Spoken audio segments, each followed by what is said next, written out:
ಅವರ ಹೇಳಿಕೆಯಿಂದ ಇಡೀ ಜಗತ್ತಿನಾದ್ಯಂತ ಇರುವಂತಹ ಬಸವಾನಿಗಳಿಗೆ ಅತ್ಯಂತ ನೋವಾಗಿದೆ.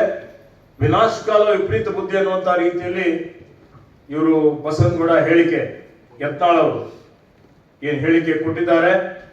ಇದರ ಫಲ ಬಸವ ಭಕ್ತರು ಅವರಿಗೆ ಮುಂದಿನ ದಿನಮಾನಗಳಲ್ಲಿ ಇವತ್ತು ಕೊಡ್ತಾರೆ ಅನ್ನುವಂಥ ಮಾತನ್ನು ಹೇಳಿಕೆ ಬಯಸ್ತಾ ಇದ್ದೇನೆ. ಇನ್ನೊಂದು ಅತ್ಯಂತ ಮಹತ್ವದಾದಂತಹ ಒಂದು ವಿಷಯ ಏನಪ್ಪಾ ಅಂತ ಹೇಳಿದ್ರೆ, ಮೌನಂ ಸಮ್ಮತಿ ಲಕ್ಷಣಂ ಅನ್ನುವಂಥ ರೀತಿಯಲ್ಲಿ ಭಾರತೀಯ ಜನತಾ ಪಕ್ಷದವರು ಇವರು ಯಾವ ರೀತಿಯಲ್ಲಿ ಇವರ ನಿಜವಾದಂತ ಬಣ್ಣ ಇಂಥ ಪರಿಸ್ಥಿತಿಯಲ್ಲಿ ಬಯಲಾಗ್ತದೆ.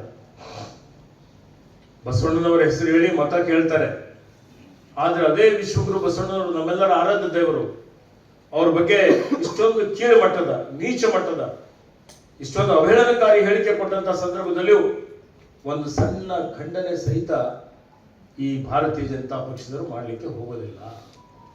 ಇದೇನು ತೋರಿಸ್ಕೊಡ್ತದೆ? ಇವರು ಅದಕ್ಕೆ ಉತ್ತರ ಕೊಡಬೇಕಲ್ಲ.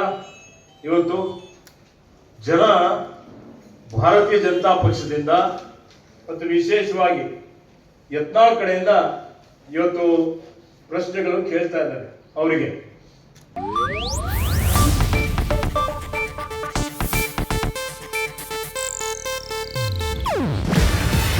ಇದು ಏಷ್ಯಾನೆಟ್ ನ್ಯೂಸ್ ನೆಟ್ವರ್ಕ್ ಪ್ರಸ್ತುತಿ.